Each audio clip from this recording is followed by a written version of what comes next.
Hey, it's Matt from Dice Camera Action, a mashup podcast about movies and board games.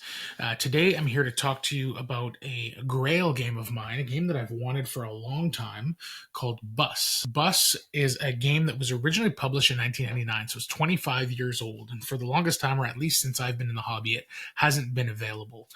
And then I walked into my local game store just a few days ago, and there it was. I knew there was talks about a reprint, but I didn't know it was coming so soon. So this time around, it's published by Splatter Games. It was a little bit on the expensive side, if I'm honest, especially for what we get in terms of components. But since it's a game that I've wanted for so long, I decided to splurge a bit and I did pick it up. So I'll give you a super quick overview. I haven't even played the game yet, so I'll give you a very quick overview. My friends are going to show up. I'm going to be playing the game, and then I'll come back for just kind of my first impressions of the game.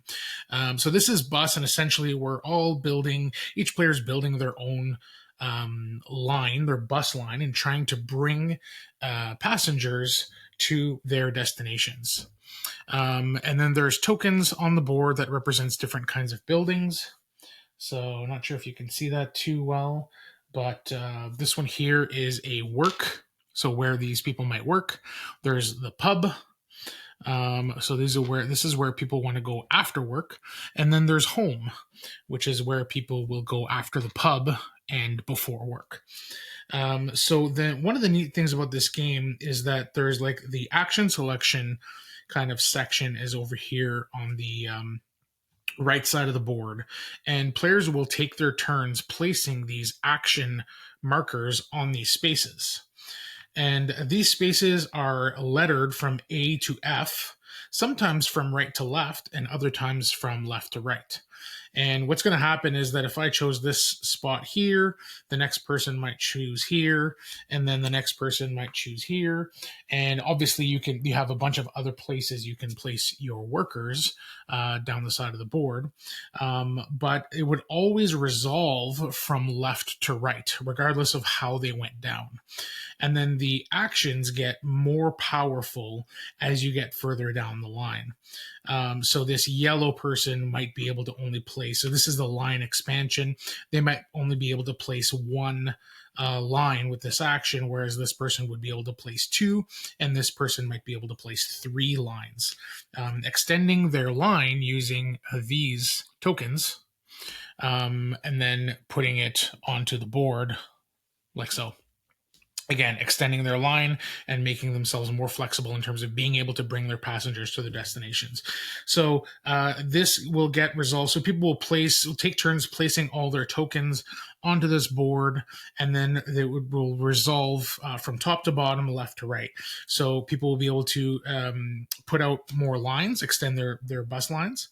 People will be able to add an extra bus, only one location for this. So I would be able to put a little bus token here, meaning that every time I run my line, I can now bring two available passengers to their destinations. Here is where I'll be able to actually put passengers out. There's two train stations on the board, and I can choose with these action markers down this line. I can choose where I want to put these passengers that look like this. Pretty cute. Here's where you can put out buildings. So you can take the building tokens as I showed you and put them out onto the different locations, preferably on your line to add more possible destinations for your passengers. Interesting mechanism here. When we get to this stage, this is the time machine. When you get to this stage, if somebody has placed their action token here, they have the choice to stop time. So if they do not stop time, this little arrow will rotate to the work icon, and then in the next stage, you're going to be trying to deliver all of your passengers to work. But if it's advantageous for me, I could put a worker here or a action token here, stop time, and then instead of delivering to work, we will be delivering people to their homes again. So if I do that, I have to take one of these time stones. That's going to be worth a -1 point at the end of the game, which could be significant from what I understand, and they would stop time.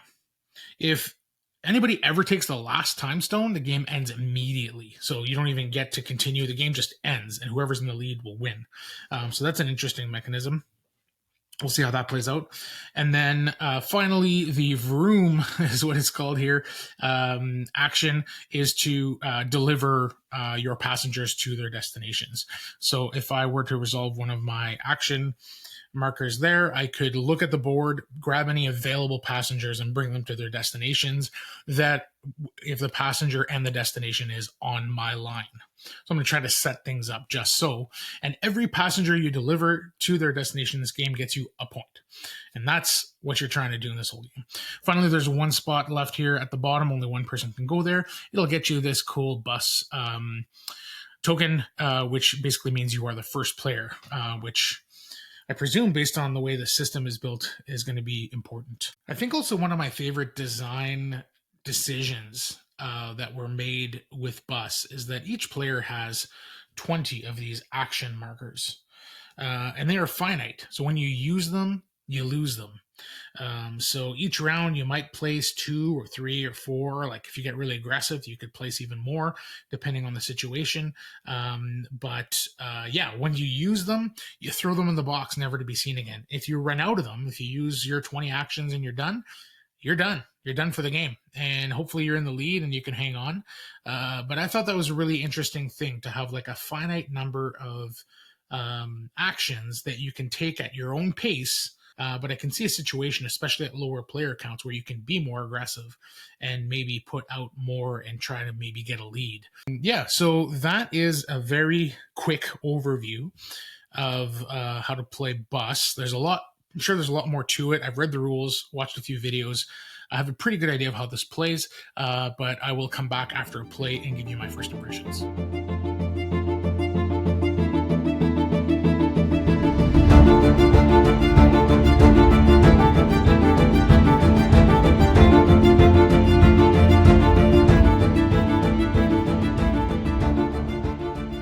Okay, so I'm back from my very first play of Bus with some first impressions. Really interesting game. I had a lot of fun. It was very frustrating for a handful of moments. So it is a game I mentioned at the onset. This is a game that was published in 1999. It definitely feels like a game that was published in 1999. What I mean by that is that modern board game design has kind of gone in the direction of trying to make sure that all the players are having fun at all times. Even a lot of worker placement games that are coming out now don't have blocking. You know, you can still go there even if somebody's already there. That person just gets bumped and gets a benefit, or you just have to pay an extra resource to go there. That kind of thing. This is not necessarily a traditional worker placement game, but it definitely doesn't have any mechanisms in there to make anybody feel good about anything, other than like plan correctly, set your things up, and you'll get rewarded. But that works in the opposite as well. There's plenty of times where I was punished for not having planned properly, and this game is punishing. I think we played 6 or 7 rounds, and in that time, I delivered 4 passengers to their destinations. So I finished the game with 4 points. The winner finished the game with 8 points, which is not a ton. So it is a game that is like very finite in terms of like how much you can actually do.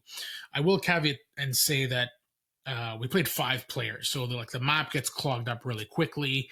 And if you're, the 3rd or 4th or 5th person to try to deliver the passengers to their destinations, there's a good chance there won't be any left, or the destinations that you have available to you are already taken because other people have done it.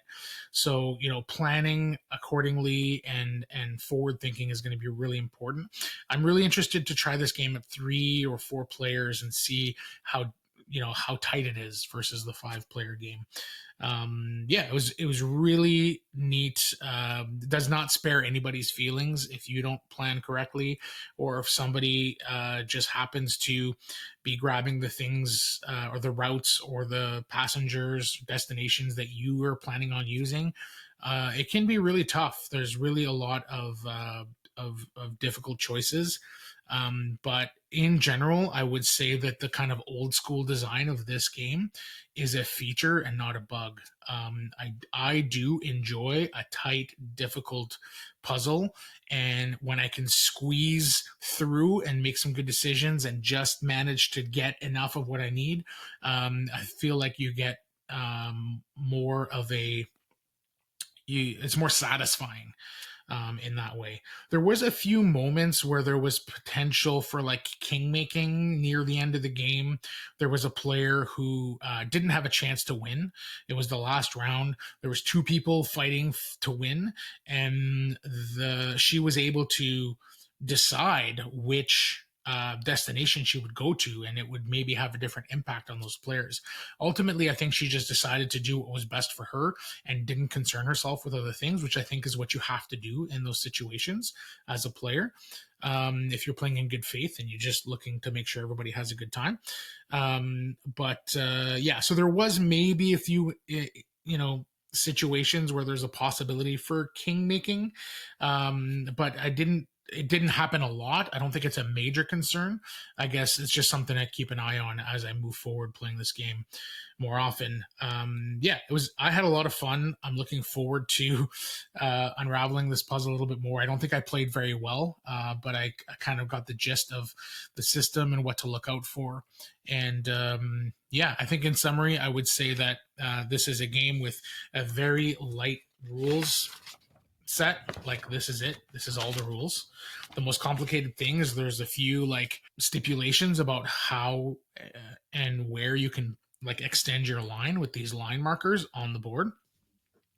Other than that, everything's fairly straightforward, but it is a game that is very tight and can be very brutal, and is not forgiving. If you can make some mistakes that'll just cost you.